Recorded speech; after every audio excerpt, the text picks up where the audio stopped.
சற்று முன் கிடைக்கப்பெற்ற மிக மிக முக்கியமான செய்தி ஒன்று வெளியாகி உள்ளது. திராவிட முன்னேற்றக் கழகத்தின் முன்னாள் நிர்வாகி ஜாபர் சாதிக் தகவல்கள் தற்பொழுது சிபிஐ துறை அதிகாரிகளிடமும் போதை தடுப்பு பிரிவு அதிகாரிகளிடமும் வாக்குமூலம் கொடுத்துவிட்டார். சுமார் ஒரு வருடத்திற்கு மேலாக விசாரணையில் தற்பொழுது பல உண்மைகளை ஆதாரத்துடன் கூறியுள்ளார். உதயநிதி அவர்கள் தொடர்ச்சியாக பல்வேறு வழக்குகளில் சிக்கிக்கொண்டுதான் இருக்கிறார். கிட்டத்தட்ட திமுக ஆட்சி அமைத்ததிலிருந்து பல்வேறு வழக்குகள் திமுக சந்தித்து கொண்டுதான் இருக்கிறது. இறுதி கட்டம் வரை வந்த வழக்குகள் அனைத்திலும் திமுகவினர்கள் தப்பித்து வந்த நிலையில் தற்பொழுது போதை மருந்து தடுப்பு பிரிவு அதிகாரிகளால் கைது செய்யப்பட்ட ஜாபர் சாதிக் அவர்கள் கொடுத்த வாக்குமூலத்தின் அடிப்படையில் விசாரணைக்காக உதயநிதி ஸ்டாலின் அவர்களை டெல்லிக்கு அழைத்து செல்ல திட்டமிட்டிருக்கிறார்கள்.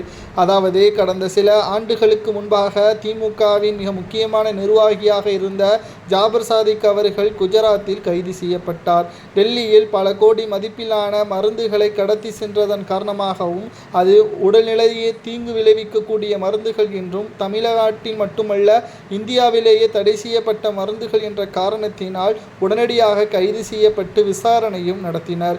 இதன் மூலம் பல ஆண்டுகள், அதாவது திமுக ஆட்சி அமைத்ததில் இருந்து தற்பொழுது வரை இந்த வியாபாரத்தை செய்து வந்ததாகவும் கூறியிருந்தார். தற்பொழுது கிடைக்கப்பெற்ற ஆதாரத்தை வைத்து பணத்தை என்னவெல்லாம் செய்தீர்கள், லாபத்தை எவ்வாறு செலவு செய்தீர்கள் என்று கேட்டறிந்த பொழுது உதயநிதியின் மனைவி கிருத்திகா உதயநிதி இயக்கத்தில் ஒரு படத்தை தயாரித்தோம் என்றும் அந்த படத்திற்காக கிருத்திகா உதயநிதிக்கு சுமார் 15 கோடி ரூபாய் சம்பளமாக கொடுக்கப்பட்டது என்றும் ஜாபர் சாதிக் அவர்கள் வாக்குமூலமாக கொடுத்திருப்பதாக தகவல்கள் தற்பொழுது கிடைக்கப்பெற்றுள்ளது.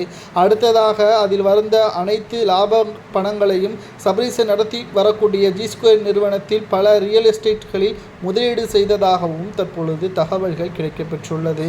திமுகவின் நிர்வாகியாக இருந்தார் தற்பொழுது துரைமுருகன் அவர்களால் பதவி பறிக்கப்பட்ட நிலையில் துரைமுருகன் அவர்களிடம் இதை பற்றி கேட்டபொழுது கட்சியில் நிர்வாகியாக செயல்பட்டாரை தவிர அவர் என்ன தொழில் செய்தார் என்று எங்களுக்கு தெரியாது என்றும், எங்களுக்கு தெரிய வந்தவுடன் உடனடியாக கட்சி பதவியிலிருந்து அனைத்து பொறுப்புகளில் இருந்தும் ஜாபர் சாதிக் அவர்களை நீக்கிவிட்டோம் என்றும் கூறியிருந்தார்.